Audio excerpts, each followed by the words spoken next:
ನವಜಾತ ಶಿಶುಗಳಿಗೆ ಜೀವದಾನ ನೀಡುವ milk bank. ಮಂಗಳೂರಿನಲ್ಲಿ ಶಿಶುಗಳಿಗೆ ಸಂಜೀವಿನಿಯಾದ ಮಿಲ್ಕ್ ಬ್ಯಾಂಕ್. ನವಜಾತ ಶಿಶುಗಳಿಗೆ ಜೀವದಾನ ನೀಡುವ ಮಿಲ್ಕ್ ಬ್ಯಾಂಕ್. ಮಂಗಳೂರಿನಲ್ಲಿ ಶಿಶುಗಳಿಗೆ ಸಂಜೀವಿನಿಯಾಗಿದೆ ಮಿಲ್ಕ್ ಬ್ಯಾಂಕ್. 2022ರಲ್ಲಿ Amrita human milk bank ಸ್ಥಾಪನೆಯಾಗಿರೋದು.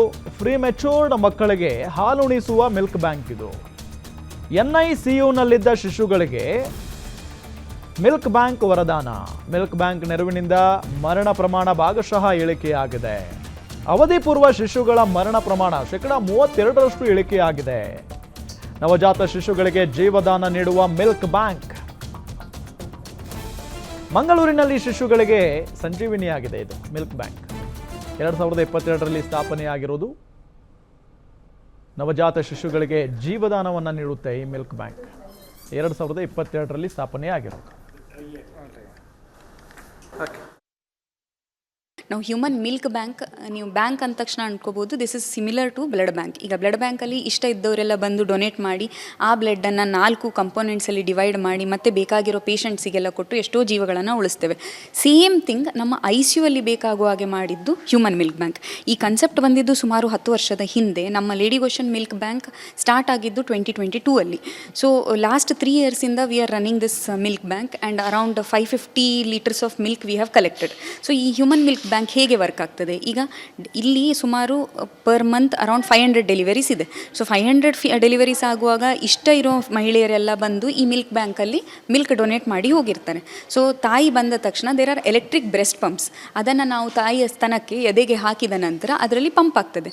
So pump ಮಾಡಿ ತೆಗೆದಿರುವಂಥ ಮಿಲ್ಕನ್ನು ನಾವು ಪ್ಯಾಶ್ಚರೈಸೇಷನಿಗೆ it goes through a process. ಈಗ ಫಸ್ಟಿಗೆ ಪ್ಯಾಶ್ಚರೈಸೇಷನ್ ಆಗ್ತದೆ, ಆಮೇಲೆ ಮತ್ತೆ ಸ್ವಲ್ಪ ಪ್ಯೂರಿಫಿಕೇಷನ್ ಆಗ್ತದೆ.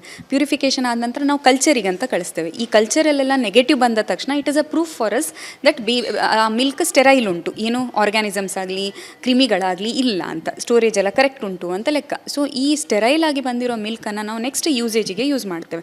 ಸೊ ಯಾರಿಗೆಲ್ಲ ಯೂಸ್ ಆಗ್ತದೆ, ಸ್ಪೆಷಲಿ ಪ್ರೀಮೆಚೂರ್ ಬೇಬೀಸ್. ಈಗ 37 ವಾರದ ಮೊದಲು ಹುಟ್ಟಿರೋ ಮಕ್ಕಳನ್ನು ಪ್ರೀಮೆಚೂರ್ ಬೇಬೀಸ್ ಅಂತ ಹೇಳ್ತೇವೆ. 37 ವಾರದ ನಂತರ ಹುಟ್ಟಿದವರಿಗೆ ಏನಾಗ್ತದೆ, ತಾಯಿ will be ready, her breast also will be ready to pump milk. So 37 ವಾರದ ನಂತರ ಹುಟ್ಟಿದ ಮಕ್ಕಳಿಗೆ ಜನರಲಿ ತಾಯಿಗೆ ಎಡೆಕ್ವೇಟ್ ಆಗಿ ಮಿಲ್ಕ್ ಇರ್ತದೆ. ಸೊ ಅವರ ತಾಯಿಯ ಹಾಲನ್ನೇ ಪಂಪ್ ಮಾಡಿ ಕೊಡಿ ಅಂತ ಹೇಳ್ತೇವೆ.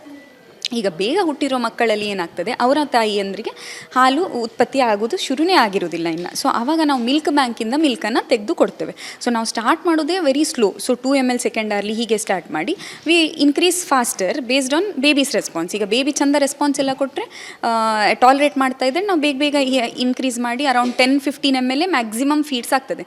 15 ml 2 ಗಂಟೆಗೊಮ್ಮೆ ಕೊಡ್ತಾ ಇರ್ತೇವೆ. ಸೊ ಈ ಮಿಲ್ಕಿಂದ ನಮಗೆ ಆಗುವಂಥ ಯೂಸಸ್ ಏನು, ಈಗ ಪ್ರೀಮೆಚೂರ್ ಮಕ್ಕಳಲ್ಲಿ ಬೇಗ ಹುಟ್ಟಿರೋ ಕಾರಣದಿಂದ ಎಲ್ಲ ಅಂಗಾಂಗಗಳು ಪ್ರೀಮೆಚೂರ್ ಆಗಿನೇ ಇರ್ತದೆ. For example brain, heart, lungs, ಕರಳು, kidneys, everything will be premature. ಈಗ ಅದರಲ್ಲಿ ಸ್ಪೆಷಲಿ ಕರಳಲ್ಲಿ ಒಂದು ಕಂಡೀಷನ್ ಉಂಟು, ನೆಕ್ರೋಟೈಸಿಂಗ್ ಎಂಟ್ರೋಕೊಲೈಟಿಸ್ ಅಂತ.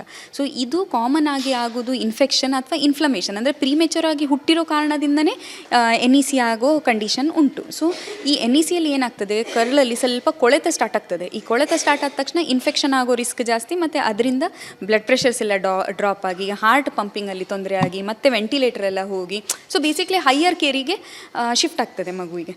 ಸೊ ಅಂದರೆ ಹೈಯರ್ ಕೇರ್ ಬೇಕಾಗುವಂಥ ಪರಿಸ್ಥಿತಿ ಬರ್ತದೆ ಮಗುವಿಗೆ. ಸೊ ನಾನು ಡಾಕ್ಟರ್ ದುರ್ಗಾಪ್ರಸಾದ್ MR, ಸರ್ಕಾರಿ ಲೇಡಿ ಗೋಷನ್ ಆಸ್ಪತ್ರೆ ಮಂಗಳೂರು, ಇದರ ವೈದ್ಯಕೀಯ ಅಧೀಕ್ಷಕನಾಗಿ ಕರ್ತವ್ಯವನ್ನು ನಿರ್ವಹಿಸ್ತಿದ್ದೇನೆ.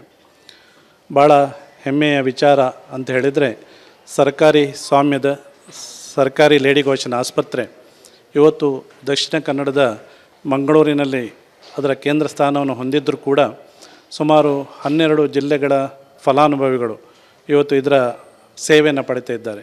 ಮುಖ್ಯವಾಗಿ ತಾಯಿ ಮತ್ತು ಮಗುವಿನ ಆರೋಗ್ಯದ ಕ್ಷೇತ್ರದಲ್ಲಿ ಭಾಳಷ್ಟು ಸೇವೆಯನ್ನು ಕೊಡ್ತಾ ಬಂದಿರುವಂಥ ಈ ಸಂಸ್ಥೆ ಮಾಸಿಕವಾಗಿ 500ರಿಂದ 600 ಹೆರಿಗೆಗಳ ಆಗ್ತಾ, ಅದರ ಜೊತೆಯಲ್ಲಿ ಆ ತಾಯಂದಿರಿಗೆ ಆ ಹುಟ್ಟುವಂತಹ ಮಕ್ಕಳು ಬೇರೆ ಬೇರೆ ಸ್ತರಗಳಲ್ಲಿ ಇರುವಂಥದ್ದನ್ನು ನಾವು ಪರಿಗಣನೆಗೆ ತೆಗೆದುಕೊಳ್ಳಿಕ್ಕೆ ಸಾಧ್ಯತೆ ಇದೆ.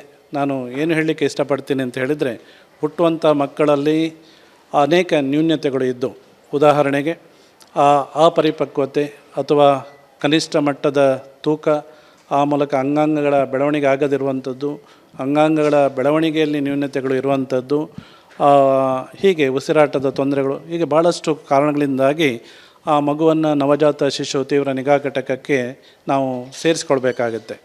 ನವಜಾತ ಶಿಶು ತೀವ್ರ ನಿಗಾ ಘಟಕ ಭಾಳ ಅತ್ಯುತ್ತಮವಾಗಿ ಇದ್ದರೂ ಕೂಡ ಆ ಮಗುವಿನಲ್ಲಿ ಇರಬಹುದಾದಂತಹ ಕಾರಣಗಳು, ಆಮೇಲೆ ಮುಂದಿನ ದಿನಗಳಲ್ಲಿ ಮಗುವಿನಲ್ಲಿರುವಂತಹ ಪ್ರತಿರೋಧ ಶಕ್ತಿಯ ಕೊರತೆ, ಇವೆಲ್ಲವೂ ಕೂಡ ಮಗುವಿನ ಮರಣಕ್ಕೆ ಕಾರಣ ಆಗುವಂಥದ್ದನ್ನು ನಾವು ಕಂಡುಕೊಂಡು ಬಂದಂತಹ ಅಂಕಿಅಂಶಗಳ ಅವಲೋಕನ ಮಾಡಿದಂಥ ಸಂದರ್ಭದಲ್ಲಿ ನಾವು ತಿಳ್ಕೊಳ್ಬೇಕಾಗಿರುವಂಥದ್ದು.